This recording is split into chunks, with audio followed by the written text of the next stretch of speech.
Hello everyone, स्वागत है आप सभी लोगों का कल्याण इंस्टीट्यूट यूट्यूब चैनल पे। इस चैनल के माध्यम से हम बीएड पाठ्यक्रम का विश्लेषण कर रहे हैं और आज हम इस वीडियो के अंतर्गत असेसमेंट और इवैल्यूएशन के मध्य अंतर को समझेंगे और इन दोनों के मध्य जो अंतर है उन अंतरों को एक एक करके विस्तार पूर्वक समझने का प्रयास करेंगे। तो आप हमारे साथ अंत तक बने रहिएगा। अगर आपने अभी तक हमारे YouTube चैनल को सब्सक्राइब नहीं किया है तो कृपया करके चैनल को जरूर सब्सक्राइब करिएगा, जिससे कि हमें और ज़्यादा इसी तरह से कंटेंट को क्रिएट करने में मोटिवेशन एवं उत्साह मिलता है। अगर आप हमारे बीएड पाठ्यक्रम से संबंधित अन्य वीडियोज़ को देखना चाहते हैं तो हमारे चैनल की प्लेलिस्ट में जाकर के जो बीएड नाम की जो प्लेलिस्ट होगी वहां से जाकर के आप देख सकते हैं अपने टॉपिक के अकॉर्डिंग, अपने सिलेबस के अकॉर्डिंग। जो ये बीएड का जो पाठ्यक्रम होता है वो पाठ्यक्रम काफ़ी विस्तृत पाठ्यक्रम होता है, वो चाहे हम किसी भी यूनिवर्सिटी का क्यों ना देख ले। इसी चीज़ को देखते हुए हमने एक वेबसाइट बनाई है, वो वेबसाइट है kalyaninstitute.in। इस वेबसाइट के माध्यम से आपको बीएड पाठ्यक्रम के कंप्लीट नोट्स मिलेंगे। वो नोट्स कैसे मिलेंगे? जैसे ही आप इस वेबसाइट को गूगल पे सर्च करेंगे तो इस तरह का होम पेज दिखेगा। इस होम पेज के सबसे ऊपर 3 डॉट करके ये मेनू बना होगा। इस मेनू में जैसे ही आप क्लिक करेंगे तो आपके सामने ये सारे ऑप्शन आ जाएंगे। इन सभी ऑप्शनों में से एक ऑप्शन होगा बीएड नाम का ऑप्शन। जैसे आप इस बीएड नाम के ऑप्शन में क्लिक करेंगे तो आपके सामने बीएड पाठ्यक्रम के कंप्लीट नोट्स ओपन हो जाएंगे। तो मुझे उम्मीद है कि आपके लिए ये वेबसाइट काफ़ी उपयोगी रहने वाली है।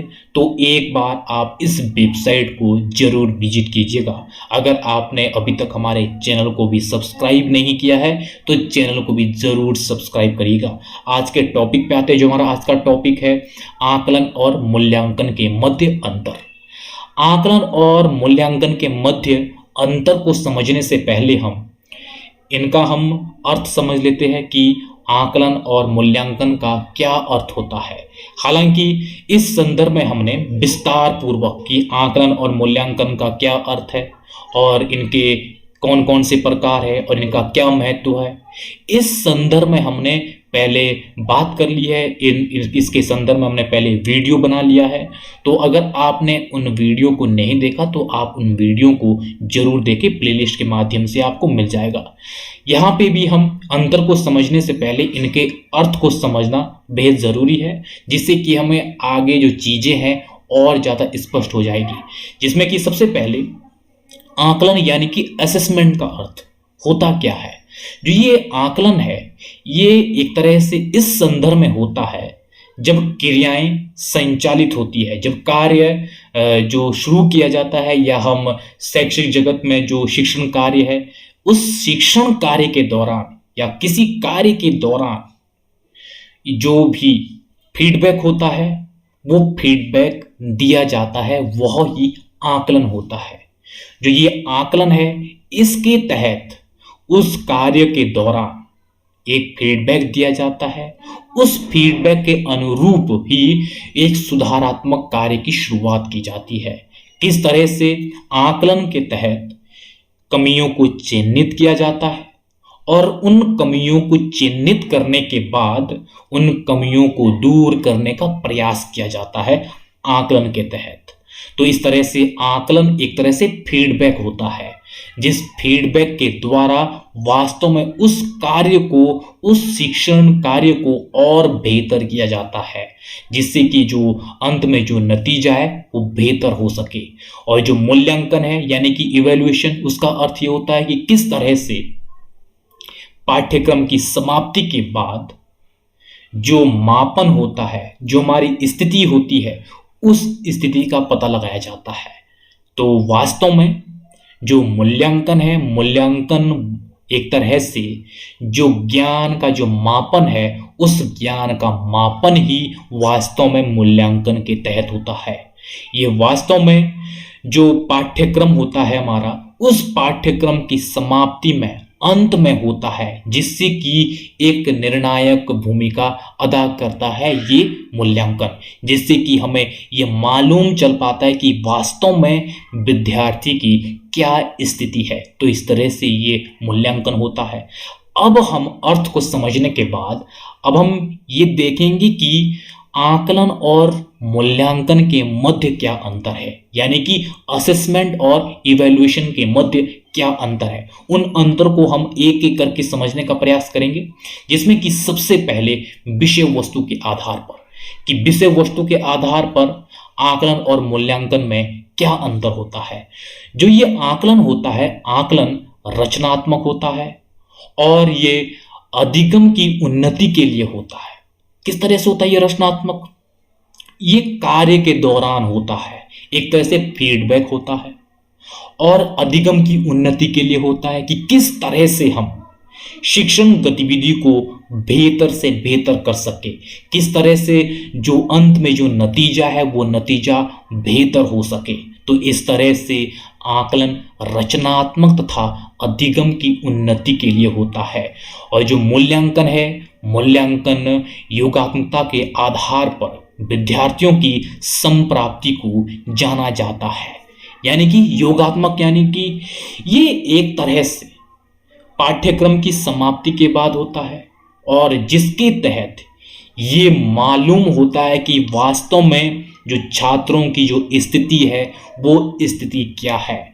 जो ज्ञान का जो मापन है वो मापन ही मूल्यांकन में होता है, जिससे कि हमें बड़ी आसानी से ये पता लग पाता है कि वास्तव में छात्रों की क्या स्थिति है।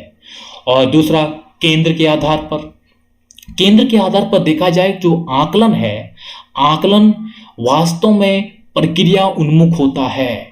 किस तरह से जब कार्य किया जाता है, कार्य के दौरान किस तरह से कमियों को चिन्हित किया जाता है और उन कमियों को दूर करने का प्रयास किया जाता है, जिसमें कि उस कार्य की करने की जो विधियां होती है उन विधियों में भी परिवर्तन किया जाता है, जिससे कि बेहतर से बेहतर जो नतीजा है वो नतीजा मिल सके। और जो मूल्यांकन है, मूल्यांकन वास्तव में उत्पाद उन्मुख होता है।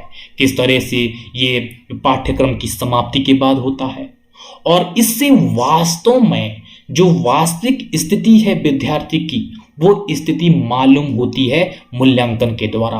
तो इस तरह से मूल्यांकन वास्तव में उत्पाद उन्मुख होता है।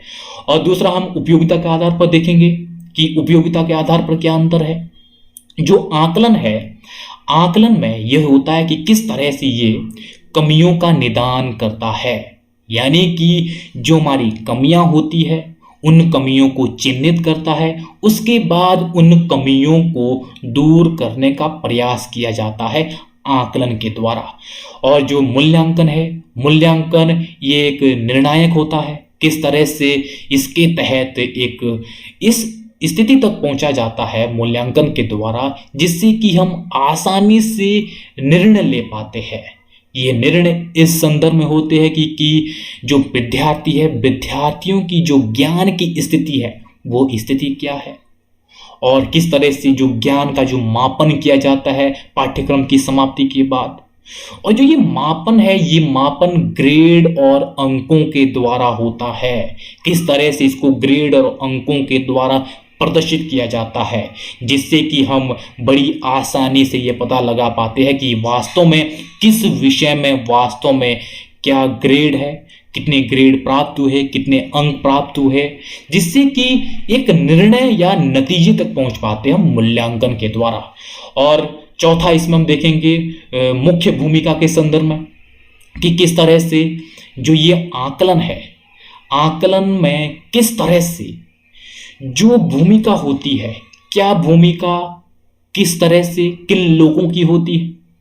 जो आकलन होता है, आकलन विद्यार्थी और शिक्षकों दोनों के लिए अहम होता है।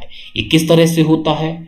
ये इस संदर्भ में होता है जब हम किन्हीं कार्यों को करने के दौरान या शिक्षण गतिविधियों के दौरान जब हम कमियों को चिन्हित करते हैं और उन कमियों को दूर करने का फिर प्रयास किया जाता है, जिससे कि और बेहतर प्रदर्शन किया जा सके। और इन कमियों में शिक्षकों और विद्यार्थी ये दोनों के संदर्भ में होता है कि किस तरह से जो शिक्षण की विधियां हैं उन विधियों में क्या परिवर्तन की आवश्यकता है, और जो शिक्षक है, शिक्षक किस तरह से कक्षाओं में विद्यार्थी को शिक्षा प्रदान करते हैं। तो इस तरह से शिक्षकों के लिए महत्वपूर्ण है, और जो विद्यार्थी है, विद्यार्थी को किस तरह से और मेहनत करने की आवश्यकता है और किन किन क्षेत्रों में ज़्यादा ध्यान देने की आवश्यकता है। तो इस तरह से आकलन के द्वारा कमियों को चिन्हित किया जाता है और उनको दूर किया जाता है, जिससे कि विद्यार्थी और शिक्षकों की इसमें अहम भूमिका होती है। और जो मूल्यांकन होता है, मूल्यांकन में ये होता है कि किस तरह से जो ये मूल्यांकन है इसमें सिर्फ और सिर्फ शिक्षकों की भूमिका होती है। ये किस तरह से ये देखा जाता है कि जो मूल्यांकन है, मूल्यांकन में सिर्फ शिक्षक की भूमिका होती है, ना कि विद्यार्थी की होती है। विद्यार्थी ने जब पाठ्यक्रम के दौरान जो चीजें सीखी है, उस सीखने के बाद अंतिम रूप में जो मूल्यांकन है वो मूल्यांकन शिक्षक के द्वारा किया जाता है।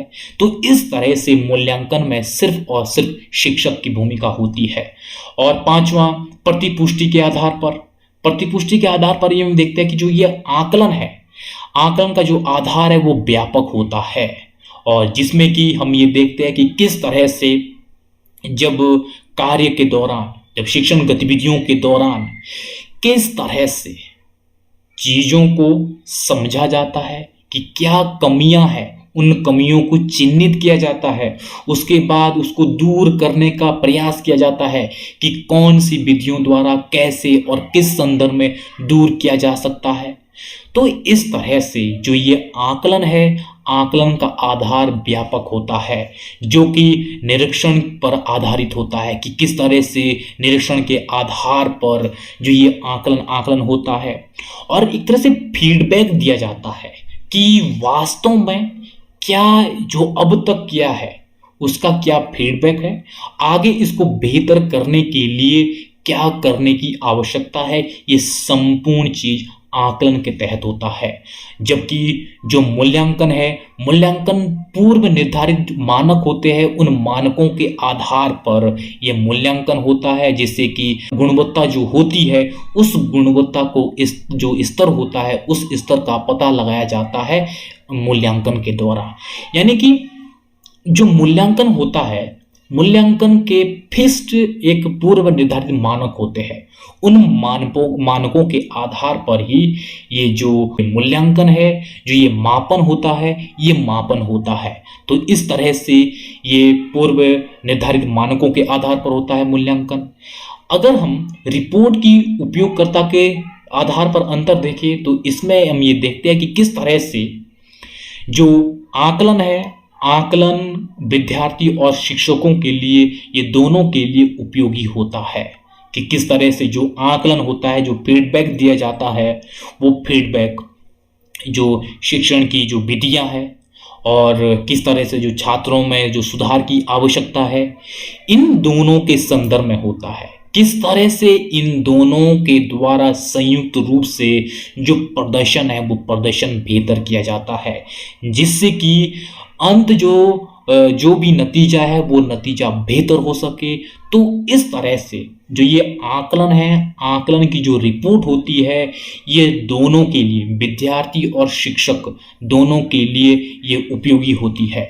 और मूल्यांकन में ये देखा जाता है कि किस तरह से जो इसके उपयोगकर्ता होते हैं वो माता पिता होते हैं और अन्य लोग होते हैं, संस्थाएं होती है, जिससे ये होता है कि जो मूल्यांकन होता है, मूल्यांकन एक तरह से संपूर्ण जो पाठ्यक्रम, जो भी शिक्षण गतिविधि की रिपोर्ट कार्ड होता है, जो पाठ्यक्रम के अंत में होता है, जिससे कि जो माता पिता के उसके उपयोगकर्ता होते हैं, अन्य लोग होते हैं और संस्थाएं होती है, जिस रिपोर्ट कार्ड के आधार पर वो जो भी संस्थाएं होती है, वो संस्थाएं ये निर्णय ले पाती है कि क्या वास्तव में जो ये छात्र है, जो ये व्यक्ति है, ये हमारे लिए जो हमारे पैरामीटर है उस पैरामीटर में फिट बैठता है। क्या इसे रोजगार देना है, क्या इसको अपने यहाँ काम पे रखना है, क्या इसको अपने यहाँ प्रवेश देना है।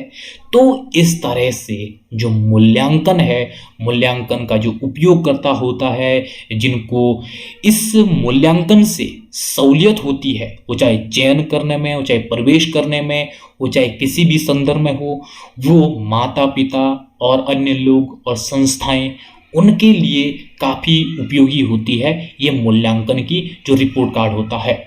और समय के आधार पर अगर हम देखें तो इसमें जो आकलन होता है, आकलन सतत प्रक्रिया से ये चलता रहता है, क्योंकि जो ये आकलन होता है, जो असेसमेंट होता है, ये निरंतर चलता रहता है, क्योंकि इसमें और बेहतर करने का हर एक समय प्रयास किया जाता है कि किस तरह से कमियां जो चिन्हित की गई है उनको और बेहतर तरीके से और बेहतरी के साथ इसको किया जाए, जिससे कि जो कमियां हैं उन कमियों को एक तरह से रिप्लेस किया जाए, जिससे कि हम और ज़्यादा बेहतर तरीके से जो अंत में जो नतीजा है उसको प्राप्त कर सके। तो इस तरह से जो ये आकलन है ये निरंतर चलता रहता है, जिससे कि समय समय पर कमियों को चिन्हित किया जाता है, उसके बाद उन कमियों को दूर किया जाता है।